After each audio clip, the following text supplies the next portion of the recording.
Good morning class 11। इससे last video में हम लोग अपना नया चैप्टर स्टार्ट कर चुके थे, डायमेंशनल एनालिसिस। उसका बेसिक कंसेप्ट हम पढ़ चुके थे और बहुत सारी डायमेंशन फॉर्मूलाज हम निकालना सीख चुके थे। ठीक है, आज की हमारी इस वीडियो में हम लोग एप्लीकेशन ऑफ डायमेंशनल एनालिसिस करेंगे। तीन इसकी एप्लीकेशन होती है, यानी कि कहाँ कहाँ हम इसको अप्लाई कर सकते हैं। इस वीडियो में इसकी हम एक एप्लीकेशन सीखेंगे, उससे रिलेटेड न्यूमेरिकल्स को सॉल्व करेंगे। ठीक है, बहुत ज़्यादा एग्जाम ओरिएंटेड है, स्ट्रेट फॉरवर्ड डायरेक्ट न्यूमेरिकल आती हैं इसकी एप्लीकेशन के ऊपर। यहाँ से क्वेश्चन जरूर बनता है इस चैप्टर से। 2-3 नंबर का क्वेश्चन तो आपका डायरेक्ट फॉर्मूला भी, वो डायमेंशन फॉर्मूला ही पूछ लेते हैं, और इसकी एप्लीकेशन पे बेस्ड जो हम न्यूमेरिकल सॉल्व करेंगे वो भी क्वेश्चन एग्जाम में आपको जरूर देखने को मिलेंगे। तो आपका 6 to 7 पार्ट मार्क्स का जो पार्ट है वो इस चैप्टर से कवर होगा आपके एग्जाम में। ठीक है, तो इस चैप्टर में हम, इस यूनिट में हम पढ़ेंगे इस वीडियो में डायमेंशनल एनालिसिस की एप्लीकेशन, कहाँ कहाँ हम इसको अप्लाई कर सकते हैं। उससे पहले आपको 4 टर्म्स बता देती हूँ। डायमेंशनल वेरिएबल्स क्या होते हैं? ऐसी क्वांटिटीज जिसके पास डायमेंशन भी हो और वो वेरी भी करती हो, चेंज भी करती हो, like area, velocity, volume, force, speed, momentum, सारी चीजें होती हैं। एग्जाम में क्वेश्चन पूछ लेते हैं 1 मार्क्स का कि डायमेंशनलेस वेरिएबल कौन सा होता है, कोई एग्जांपल दो, तो आपको एग्जांपल पता होने चाहिए। डायमेंशनलेस वेरिएबल्स जिसके पास डायमेंशन भी ना हो और वो वेरिएबल भी हो। एंगल, कोई डायमेंशन होता है? आर्क अपॉन रेडियस नहीं होता। सॉलिड एंगल नहीं होता। एक स्ट्रेन होता है जो 7th यूनिट में पढ़ेंगे आप अपनी 11th क्लास में। स्ट्रेन होता है change in configuration by original configuration. Configuration यानी कि लेंथ, एरिया, वॉल्यूम, तो change in length by length. Length by length कुछ नहीं होगा, change in area by area कुछ नहीं होगा, दोनों का यूनिट आपस में कैंसिल आउट हो जाएगा। डायमेंशनल कांस्टेंट जिसके पास डायमेंशन भी हो और वो कांस्टेंट भी हो, तो ग्रेविटेशनल कांस्टेंट बताया था मैंने आपको, प्लैंक्स कांस्टेंट भी डिस्कस किया था हमने। Dimension less constant, dimension less constant जिसके पास डायमेंशन भी ना हो और कांस्टेंट भी हो। पाई 3.14, ना कोई डायमेंशन है ना, और ये कांस्टेंट क्वांटिटी भी है। E is the exponential term होती है, इसकी वैल्यू 2.314 होती है, लगभग इतनी होती है, तो ये भी आपकी डायमेंशन लेस कांस्टेंट है। तो एग्जाम में 1 मार्क्स में कई बार पूछ लेते हैं, तो एग्जांपल आपको पता होने चाहिए। ठीक है, चलिए अब हम डायमेंशनल एनालिसिस की फर्स्ट एप्लीकेशन सीखते हैं। फर्स्ट एप्लीकेशन है कि हमें एक फिजिकल रिलेशन गिवन होगा और हमें उसकी करेक्टनेस चेक करनी है कि वो रिलेशन सही है या नहीं। ठीक है, तो फर्स्ट एप्लीकेशन सीखते हैं हम इसकी, डायमेंशनल एनालिसिस की फर्स्ट एप्लीकेशन। फर्स्ट एप्लीकेशन है इसकी to check the correctness of given physical relation. जैसे आपको दे दिया kinetic energy half mv², S equal to u t plus half AT², ये सब फिजिकल रिलेशन होती हैं। इसकी हमें करेक्टनेस चेक करनी है कि वो सही है या नहीं है। इस एप्लीकेशन को सीखने से पहले आपको एक चीज सीखनी पड़ेगी, that is principle of homogeneity. उसके बिना आप ये सॉल्व नहीं कर पाएंगे। क्या बोला मैंने? Principle of homogeneity. होमोजीनिटी का सिद्धांत क्या है? Homogeneity, principle of homogeneity. Principle of homogeneity क्या कहता है? The magnitude of physical quantity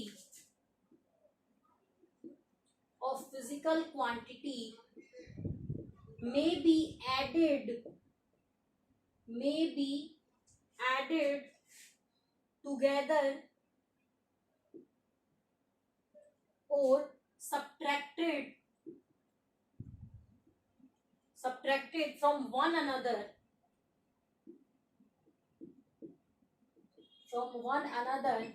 if they have same dimension।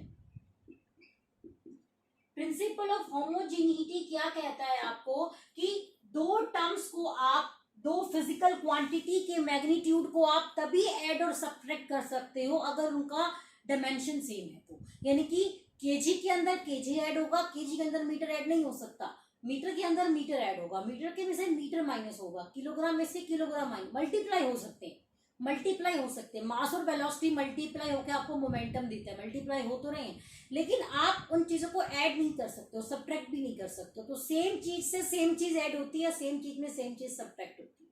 आगे मेरी बात समझ में क्या कह रही हूँ मैं? ठीक है, यानी कि अगर आपने लिखा है 3 kg minus 2 kg is equal to 1 kg। तो इसका डायमेंशन भी मास का है, इसका डायमेंशन भी मास का है, इसका डायमेंशन भी मास का है। समझ आ रही है मेरी बात? मतलब अगर मैंने यहाँ पे कुछ इस टाइप का इक्वेशन लिख दिया, कुछ इस टाइप का इक्वेशन लिख दिया मैंने, a plus B by C is equal to D into E minus F, तो a का डायमेंशन वही होगा जो b बाई सी का होगा, सिर्फ b का नहीं कह रही मैं, a का डायमेंशन वही होगा जो b बाई सी का होगा, a का डायमेंशन b बाई सी का डायमेंशन वही होगा जो d डॉट ई का होगा। दोनों का अलग अलग हो सकता है लेकिन मल्टीप्लाई होके वो वही चीज आएगी। और f का डायमेंशन यानी कि a b by C d dot E और f का डायमेंशन, चारों का डायमेंशन क्या है आपके पास, इक्वल है। ठीक है, इसी को कहा जाता है principle of homogeneity. Same dimension के अंदर आप सेम चीज ऐड करके चलते हैं। आगे मेरी बात समझ में क्या कह रही हूं मैं? ठीक है, चलिए अब इसके हम क्वेश्चन ट्राई करते हैं। एग्जाम में आपसे ये एप्लीकेशन के रिलेटेड क्वेश्चन एग्जाम में क्वेश्चन पूछता है, वो आपसे एप्लीकेशन नहीं पूछेगा, तो इससे रिलेटेड न्यूमेरिकल्स को सॉल्व करते हैं। ठीक है, चलिए जैसे आपके पास क्वेश्चन है, हमारे पास हमें चेक करना है कि ये फॉर्मूला सही है कि नहीं। E is equal to MC square, कहेगा चेक करो ये फॉर्मूला सही है कि नहीं है, check the correctness of this formula, ऐसे क्वेश्चन आ जाता है। E एनर्जी है, अगर ये फॉर्मूला सही है, अगर ये फॉर्मूला सही है तो लेफ्ट हैंड साइड का डायमेंशन किसके बराबर होगा? राइट हैंड साइड के, अभी बताया था मैंने आपको 2 kg minus 1 kg equal to 1 kg, यानी कि अगर दोनों इक्वल है तो जो डायमेंशन इसका है वही डायमेंशन तो इसका होगा। वेरीफाई करते हैं, लेफ्ट हैंड साइड एनर्जी है, एनर्जी का डायमेंशन ml2t माइनस 2, एनर्जी का डायमेंशन यही होता है हमारे पास। ठीक है, वर्क और एनर्जी का सेम डायमेंशन था, निकालना सिखाया था, work equal to force into distance. चलिए, मास का m, c क्या है? Speed of light in vacuum है, तो स्पीड का क्या होता है? lt माइनस 1, m तो 0 होता है इसके अंदर, स्क्वायर कितना आ गया? m l2t minus 2। तो अगर लेफ्ट हैंड साइड का डायमेंशन राइट हैंड साइड के बराबर है तो मतलब ये वाली इक्वेशन हमारी डायमेंशनली क्या है? करेक्ट है। ठीक है, अब क्वेश्चन आ जाए आपका, इस इक्वेशन को वेरीफाई करो कि ये इक्वेशन सही है क्या नहीं है। टाइम पीरियड का फॉर्मूला है, लास्ट यूनिट 10th में पढ़ेंगे आप। टी क्या है? टाइम। टी क्या है? टाइम। टाइम का डायमेंशन टी ही होता है। 2 पाई क्या है? कांस्टेंट। कांस्टेंट टर्म का कोई डायमेंशन नहीं होता है। एल क्या है? लेंथ। L length. जी क्या है? एक्सेलरेशन ड्यू टू ग्रेविटी, है तो एक्सेलरेशन ही ना, तो एल टी माइनस 2 एक्सेलरेशन का डायमेंशन होता है। इस पूरे का कितना पावर है? 1/2, जो कि आपको ऊपर कितना दे रखा है? रूट आपको ऊपर दे रखा है। ठीक है, अब ये L की 1/2, यहाँ L की 1/2, ऊपर जाकर कितना हो जाएगा? L 1/2 माइनस 1/2, तो L से L तो कैंसिल हो गया। T माइनस 2, ये ऊपर जाकर कितना हो जाएगा? T2, और ऊपर पावर कितनी है? 1/2, कितना आ गया? T। यानी कि ये फॉर्मूला भी हमारा डायमेंशनली क्या है? करेक्ट है। आगे मेरी बात समझ में, ये फॉर्मूला भी क्या है हमारे पास? डायमेंशनली क्या है? करेक्ट है। तो इस टाइप से हम इसको वेरीफाई कर सकते हैं। अब इस इक्वेशन को देख लीजिए, S is equal to ut plus half AT square. Verify करते हैं, क्या मतलब है इस चीज का? जो इसका डायमेंशन होगा वही इसका होगा और वही इसका होगा, ऐड, तभी तो ये चीज इसके अंदर ऐड हो पा रही है ना। तो S क्या है? डिस्टेंस। L इसका हो गया। ठीक है, ut का कितना होगा? u क्या है? वेलोसिटी, lt माइनस 1, t क्या है? टाइम, कितना आ गया? l, यानी कि ये भी l आ गया। ठीक है, आप ये मत सोचिए कि इन दोनों को ऐड करके करना है, कोई बात नहीं, वो भी बता दूंगी मैं आपको। हाफ इज डायमेंशनलेस, कांस्टेंट का कोई डायमेंशन नहीं होता। A acceleration, lt minus 2 t square, इससे ये कैंसिल, और l, तो कितना आ गया? l is equal to l plus m। तो लेंथ के अंदर लेंथ ही ऐड होती है, और लेंथ के अंदर लेंथ को ऐड करके लेंथ का ही डायमेंशन आएगा, तो इसका मतलब ये इक्वेशन हमारी डायमेंशनली करेक्ट है। अब इसकी लिमिटेशन क्या है? अगर यहाँ 1/2 की बजाय 3/2 होता तब भी ये ठीक था, लेकिन इक्वेशन तो गलत होगी ना हमारी न्यूमेरिकल तरीके से। तो ये वाला जो एप्लीकेशन है डायमेंशनल एनालिसिस का, ये पूरी तरह से एप्लीकेबल नहीं है। कोई भी डायमेंशनली करेक्ट इक्वेशन न्यूमेरिकली भी करेक्ट हो जरूरी नहीं है। मैंने आपको एग्जांपल दिया है, एनर्जी हाफ mv स्क्वायर होती है, अगर 3/2 अगर तभी वो उसको पहचान नहीं पाएगा। तो डायमेंशनली करेक्ट इक्वेशन आपकी हमेशा सही हो जरूरी नहीं है, लेकिन डायमेंशनली इनकरेक्ट इक्वेशन हमेशा गलत होगी। जो आपके पास डायमेंशनली करेक्ट इक्वेशन होती है, अब वो इक्वेशन सही है कि गलत है वो हमें अभी पता नहीं है, वो हमें पता नहीं है, लेकिन जो इक्वेशन डायमेंशनली इनकरेक्ट होगी वो इक्वेशन पक्का गलत। ठीक है, तो इस एप्लीकेशन का इतना खास यूज नहीं हो पाया क्योंकि ये न्यूमेरिकल इक्वेशन को वेरीफाई नहीं कर पा रहा था। ठीक है, इस पे बेस्ड कुछ क्वेश्चन देख लीजिए कि और क्वेश्चन एग्जाम में किस टाइप के इसके ऊपर बेस्ड आ जाते हैं एग्जाम में, वो हम डिस्कस करते हैं। जैसे आपको इक्वेशन दे दी गई, तो एक तो आपका फॉर्मूला करेक्ट आपसे पूछेगा कि बताइए फॉर्मूला डायमेंशनली सही है कि नहीं। और क्वेश्चन किस टाइप का आता है एग्जाम में, जैसे आपको दे दिया x is equal to a plus B T plus C T square, ठीक है, प्लस में D T cube. A B C D यहाँ कॉन्स्टेंट है, x यहाँ डिस्टेंस है, x यहाँ डिस्टेंस है, t यहाँ टाइम है, ए बी सी डी यहाँ कांस्टेंट है और इन्हीं का डायमेंशन आपको कैलकुलेट करना है। ठीक है, प्रिंसिपल ऑफ होमोजीनिटी लगाएंगे हम। अगर ये इक्वेशन डायमेंशनली करेक्ट है तो जो डायमेंशन x का होगा वही a का होगा, वही dt का होगा, वही ct स्क्वायर का होगा, वही dt क्यूब का आपका जो डायमेंशन है वो मिलेगा आपको। ठीक है, तो जो डायमेंशन आपका x का होगा वही डायमेंशन किसका होगा, a का। x क्या है, लेंथ है, तो a का डायमेंशन तो आ गया l। ठीक है, ए का डायमेंशन कितना आ गया l, एक तो हो गया सॉल्व हमारे पास। ठीक, जो डायमेंशन x का होगा वही डायमेंशन bt का होगा। ठीक है, b को बाहर निकालिए, t कितना है, t का डायमेंशन कितना होगा t, तो यहाँ से आपको पता है कि इसका डायमेंशन कितना होता है l, तो l is equal to B T, तो यहाँ से b का डायमेंशन कितना आ जाएगा आपके पास एल टी माइनस वन, ये वहां जाके हो जाएगा ना एल टी माइनस वन, तो b का डायमेंशन भी आ गया आपके पास। जो डायमेंशन x का होगा वही डायमेंशन किसका होगा, सी टी स्क्वायर का होगा। ठीक है ना, अभी तो बताया था मैंने आपको इक्वेशन से, तो l is equal to C T square, तो आपके पास c का डायमेंशन कितना आ गया, ऊपर जाके ये -2 हो जाएगा, तो ये हो जाएगा एल टी माइनस टू। इसी तरीके से सिमिलरली d का डायमेंशन कितना हो जाएगा एल टी माइनस थ्री। तो इस टाइप का क्वेश्चन भी एग्जाम में आ सकता है कि आपसे वो डायमेंशन पूछ ले उस चीज का। ठीक है, तो ऐसे क्वेश्चन भी एग्जाम में आते हैं। और क्वेश्चन देख लीजिए, और क्वेश्चन किस टाइप का आता है एग्जाम में इससे रिलेटेड, इस एप्लीकेशन पे बेस्ड और क्वेश्चन किस टाइप का आता है देखिए। जैसे आपको इक्वेशन दे दी f is equal to a root X plus B T square, f यहाँ फोर्स है, देख लीजिए बिना डायमेंशन फॉर्मूला के आप क्वेश्चन को सॉल्व भी नहीं कर पाएंगे, इसलिए डायमेंशन फॉर्मूला आपको टेक्स्ट पे होना बहुत जरूरी है, जो प्रैक्टिस से हो जाएंगे आपको। t टाइम है, a और b का आपको डायमेंशन फॉर्मूला कैलकुलेट करके बताना है। प्रिंसिपल ऑफ होमोजीनिटी क्या कहता है, जो डायमेंशन f का वही डायमेंशन a रूट x का हो जाएगा, यानी कि f का dimension is equal to a root x का डायमेंशन। f का डायमेंशन, अब यहाँ से a का डायमेंशन कितना आएगा, f का डायमेंशन डिवाइड बाय में रूट x का डायमेंशन, f का डायमेंशन mlt माइनस टू और xl उसकी पावर 1/2, इसको ऊपर लेके जाएंगे, 1 माइनस 1/2 माइनस कितना होता है 1 माइनस 1/2, कितना हो जाएगा आपके पास ये 1/2, तो ये बन के आएगा ml 1/2 t की -2, तो ये तो डायमेंशन आ गया आपके पास a का। ठीक है, जो डायमेंशन f का वही डायमेंशन किसका, bt स्क्वायर का, यानी कि b का डायमेंशन क्या आएगा, f का dimension divide by t square का dimension, mlt minus two divide by T square, तो आपके पास कितना आ जाएगा, यहाँ से इसको सॉल्व करेंगे तो आपके पास b का डायमेंशन कितना आ जाएगा, ml ऊपर जाके ये -3 -4। इसने आपसे यहाँ से पूछा है कि आप मुझे डायमेंशन निकाल के दिखा दो a बाई बी का, तो कोई दिक्कत नहीं है, a का डायमेंशन आपने निकाल लिया, b का डायमेंशन आपने निकाल लिया, दोनों को आप डिवाइड कर दीजिए, डिवाइड करके आपका आंसर आ जाएगा l माइनस 1/2 और टी स्क्वायर, तो ये a बाई बी का डायमेंशन हो गया आपके पास। तो ऐसा क्वेश्चन भी एग्जाम में आपको देखने को मिल सकता है। ठीक है, चलिए और क्वेश्चन देख लीजिए एग्जाम में, और क्वेश्चन किस टाइप के आते हैं, आप प्रैक्टिस कीजिए, आपको अच्छे से समझ में आ जाएगा। पहले डायमेंशन फॉर्मूला लर्न कीजिए, फिर इन क्वेश्चंस पे आना आप लोग। ठीक है, चलिए नेक्स्ट क्वेश्चन देख लीजिए। क्वेश्चन क्या गिवन है आपको, p is equal to B minus X square divide by A T. p यहाँ पावर है, x यहाँ डिस्टेंस है,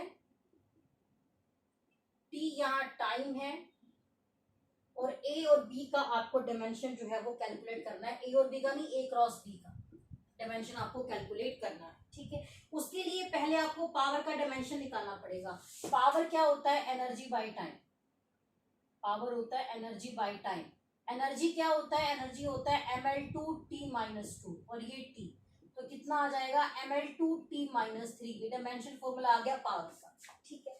अब मेरी बात ध्यान से सुनना, बी का डायमेंशन निकालना बहुत आसान है। आप केजी में से केजी को माइनस करते हैं, ठीक है, मतलब जो डायमेंशन एक्स स्क्वायर का होगा वही बी का होगा, तभी तो आपस में माइनस हो पाए हैं। केजी में से केजी माइनस होता है, तो बी का डायमेंशन तो बड़ा आसान है, बी का डायमेंशन तो आ गया एल स्क्वायर सीधा, ठीक है। अब पी का डायमेंशन इज इक्वल टू, इसका डायमेंशन तो एल स्क्वायर आ गया, डिवाइड बाय ए और यहाँ टी का डायमेंशन टी होता है। अब यहाँ से ए का डायमेंशन निकालना है, ए का डायमेंशन कितना आएगा L square divide by P और इनटू में टी, ठीक है। ये एल स्क्वायर, टी का डायमेंशन Ml2T-3 और ये कितना है टी, तो इसको हम सॉल्व करेंगे, ऊपर जाके एल से एल तो कैंसिल हो जाएगा, एम ऊपर जाके -1 बन जाएगा, टी ऊपर जाके टी की पावर -3 और +1 -2 ऊपर जाके +2, तो ये आपके पास किसका डायमेंशन आ गया, ए का डायमेंशन आ गया। दोनों को मल्टीप्लाई करेंगे, बेस सेम पावर ऐड करके मल्टीप्लाई करेंगे, m-1 रहेगा ए क्रॉस बी के लिए, एल की 2 यहाँ है और एल की यहाँ कुछ है ही नहीं, एल की 2 टी की 2, तो जी ये आपके पास डायमेंशन आ गया किसका, ए क्रॉस बी का, ठीक है। तो इस टाइप से क्वेश्चन भी आपको एग्जाम में सॉल्व करने को मिल सकते हैं, ठीक है। चलिए अब इससे रिलेटेड एक क्वेश्चन मैं आपको दे देती हूँ, आप उसको प्रैक्टिस करना, आप उसको बहुत इजीली से सॉल्व कर पाएंगे, ठीक है। क्वेश्चन क्या है आपके पास, P is equal to a minus T square divide by B X, divide by B X, ये आपका होमवर्क का आपका प्रैक्टिस क्वेश्चन है, आपको ये सॉल्व करना है। P यहाँ प्रेशर है, P यहाँ प्रेशर है, वहां पे क्या था पावर, T यहाँ टाइम है, X यहाँ पे क्या है डिस्टेंस है, ठीक है। आपको यहाँ पे डायमेंशन निकाल के दिखाना है a बाई बी का, आपको क्रॉस चेक कर लेना, आपका आंसर आएगा MT-2। a बाई बी का आपको डायमेंशन जो है यहाँ पे कैलकुलेट करके बताना है, ठीक है। सिमिलर क्वेश्चन है इस टाइप का, इसको प्रैक्टिस करना। और क्वेश्चन देख लीजिए, और क्वेश्चन किस टाइप का आता है एग्जाम में इससे रिलेटेड देख लीजिए। आपको P गिवन है, इक्वेशन वंडरवाल इक्वेशन है, केमिस्ट्री में पढ़ते हैं आप, ये इक्वेशन गिवन है P plus A by B square into में V minus B is equal to R T. P जो है, P यहाँ पे प्रेशर है, V यहाँ वॉल्यूम है, R यहाँ पे गैस कांस्टेंट है, T यहाँ टेम्परेचर है। A और B का डायमेंशन निकालना है, बहुत आसान है, मेरी बात ध्यान से सुनना। V अगर B में से माइनस हो रहा है तो पक्का जो डायमेंशन B का होगा वही V का होगा, तो B का डायमेंशन तो आ गया जो V का है। V क्या है वॉल्यूम, V वॉल्यूम यानी कि L क्यूब, ठीक है। अब ये P plus A by B square, जो डायमेंशन ए P का होगा वही dimension A by B square का होगा, तभी दोनों आपस में ऐड हो पा रहे हैं।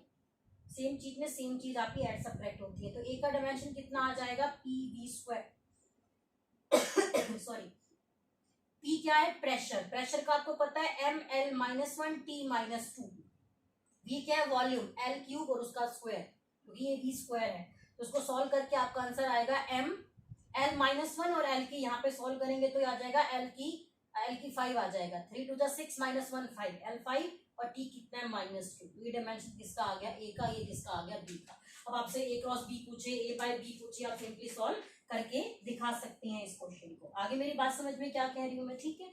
एक क्वेश्चन और देख लीजिए, जैसे क्वेश्चन गिवन है y is equal to a sin omega t minus K X, ठीक है। तो ये इक्वेशन होती है हमारी, वेव की इक्वेशन होती है, तो उसने पूछा है ओमेगा और k का डायमेंशन कितना होगा। बेटा आपको पता है साइन, जितने भी ट्रिग्नोमेट्रिक फंक्शन है सब डायमेंशनलेस होते हैं, ठीक है, यानी कि ये एंगल है, एंगल तो वैसे भी डायमेंशनलेस होता है। अगर ये एंगल डायमेंशनलेस है आपके पास तो ओमेगा टी भी डायमेंशनलेस होगा, डायमेंशनलेस है तो डायमेंशनलेस में से डायमेंशनलेस चीजें तो माइनस होती है, तो m0 L0 T0, आप इसको सिंपली 1 भी लिख सकते हैं, ठीक है। तो यहाँ से ओमेगा का डायमेंशन कितना आएगा 1/t, तो आपके पास t-1 डायमेंशन आ गया ओमेगा का, और k का डायमेंशन कितना आएगा आपके पास L-1, ये x के साथ, ठीक है। तो एंगल का इस तरीके से सॉल्व करते हैं हम डायमेंशन, ठीक है। इस टाइप से जो है हमें इक्वेशन को सॉल्व करना पड़ता है, ठीक है। तो ऐसे ऐसे क्वेश्चन जो है वो आपको एग्जाम में फेस करने को मिलेंगे, ठीक है। जैसे कि क्वेश्चन दे रखी है P is equal to P naught E की माइनस अल्फा टी स्क्वायर, ये क्वेश्चन गिवन है, अल्फा का डायमेंशन पूछा है, P चाहे कुछ भी हो कोई फर्क नहीं पड़ता, हमें तो पावर देंगे, प्रेशर भी हो सकता है, वो यूज भी नहीं होगा ना इसके अंदर। बेटा किसी की पावर 2 की पावर 3 सुना है, कभी 2 की पावर 3 न्यूटन सुना है, कभी 2 की पावर 3 केजी सुना है? नहीं सुना ना, क्योंकि जो पावर होती है वो उसका यूनिट नहीं होता है, कोई भी यूनिटलेस क्वांटिटी होती है, डायमेंशनलेस क्वांटिटी होती है, यानी कि ये डायमेंशनलेस है, यानी कि अल्फा टी स्क्वायर का डायमेंशन डायमेंशनलेस है, m0 l0 t0 की कोई भी पावर वाली टर्म, एक्सपोनेंट वाली टर्म कभी भी डायमेंशन वाली नहीं होती है। ठीक है, तो यहाँ से अल्फा का डायमेंशन क्या आएगा 1/t² यानी कि t-2। ठीक है, तो ये बात भी ध्यान रखना, एंगल और पावर वाली टर्म सारी क्या होती हैं आपके पास, डायमेंशन लेस होती हैं। ठीक है, तो इस टाइप के क्वेश्चन जो है इस एप्लीकेशन से रिलेटेड आपको एग्जाम में, आपके एग्जाम को फेस करने को मिलेंगे। ठीक है, आप यहाँ से क्वेश्चन को सीखिए, उसकी ट्रिक सीखिए और उनकी प्रैक्टिस कीजिए। आपकी बुक में जो भी क्वेश्चन अवेलेबल है इस एप्लीकेशन से रिलेटेड आप उसको सॉल्व कीजिए। All the best.